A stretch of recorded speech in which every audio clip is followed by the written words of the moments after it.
In today's video, I'm going to walk you through an acrylic portrait as well as talk about the unique challenges of painting the facial proportions of children. So I'm going to start by throwing out my paints on the screen. I'm painting with acrylics and I'm starting with an underpainting that's sort of a green-purple gradient for no other reason than I thought that this would contrast well with my subject matter. Before I jump into painting facial proportions of children, I want to talk a little bit about freehand drawing.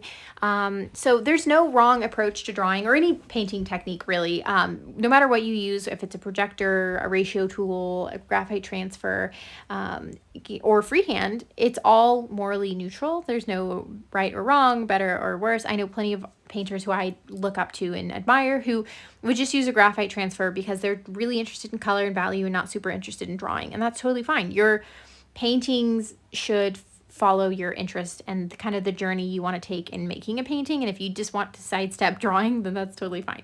But if you're wanting to freehand, one of the things that could be really helpful are these graphs that give you sort of ratio breakdowns of the human form. And this one is more specifically of the face. I'm sure you've had people say that in order to get good at painting the human form, that it's really important to get good at anatomy, and that's incredibly true. But I find that sometimes people can go overwhelmed by this because, memorizing all of the bones and ligaments and tendons and exactly how they're structured can seem overwhelming. And so if that is you, I would suggest starting by having some of these ratio graphs on hand.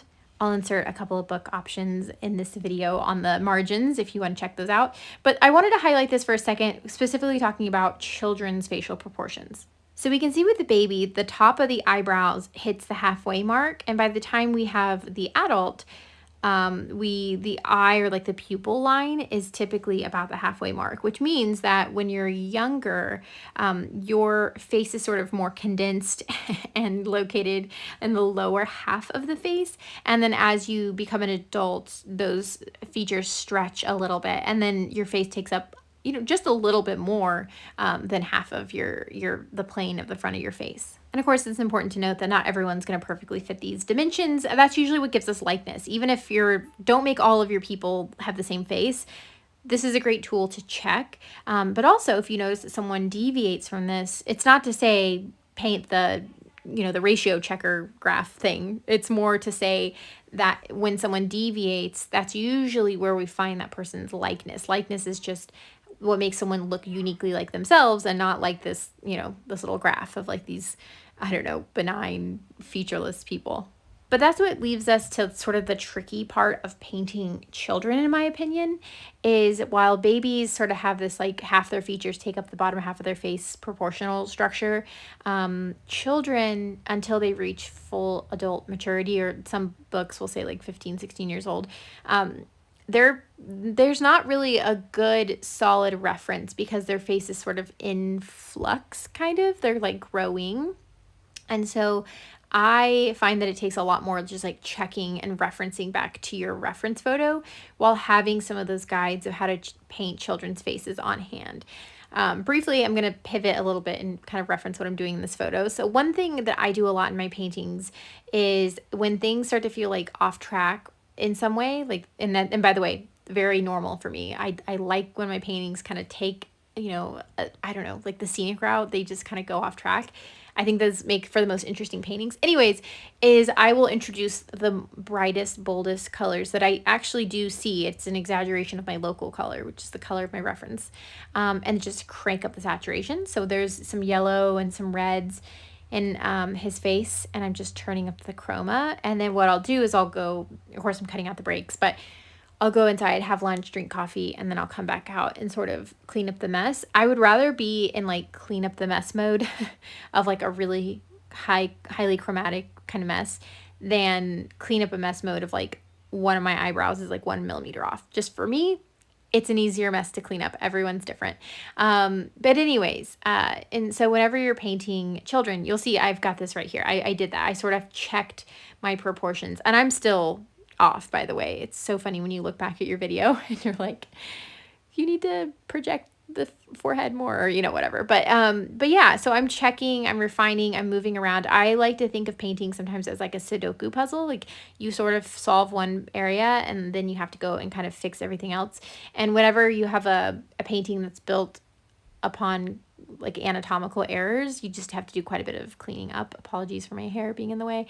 And that's certainly kind of what happened here. And the other thing about this video, in addition to painting child proportions, is that I'm painting with acrylics. And so there is this like subtle scumbling and layering that's happening because I can't do any wet on wet blending.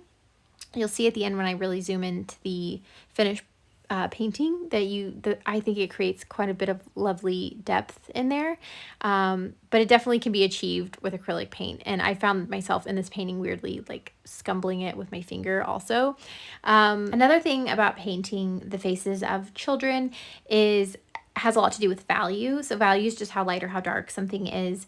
And one thing I noticed this because I started painting people who have like wrinkles and they're older faces, and I noticed that within the smooth planes of the face, so forehead, cheekbone, cheeks, the lower jaw, face area, there's a lot more contrast, and that contrast could be wrinkles. Obviously wrinkles are patterns of dark and light, but also just like with like sagging and not like older aged, but like age as in like even just like 24, 25.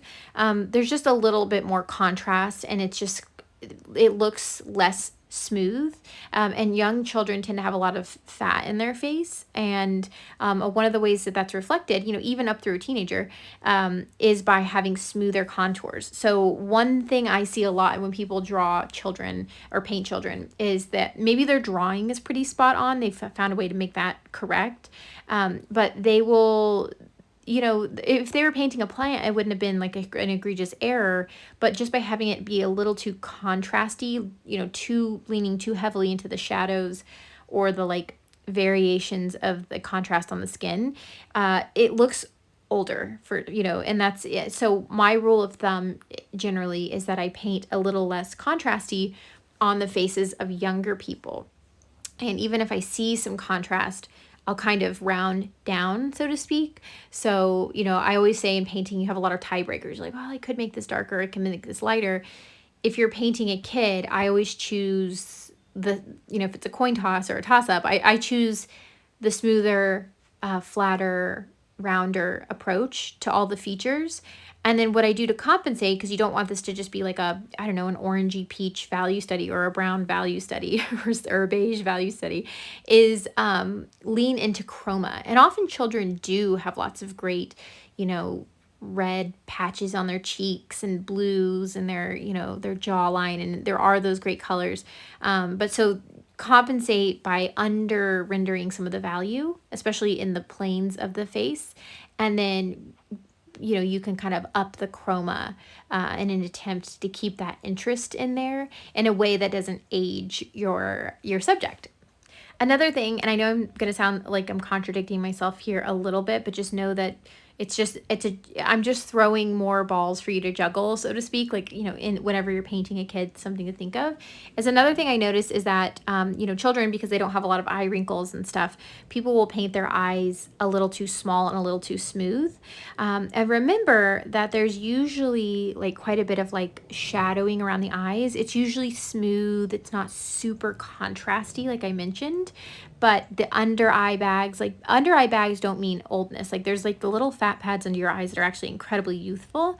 I find that people going for like a smooth effect will leave those out.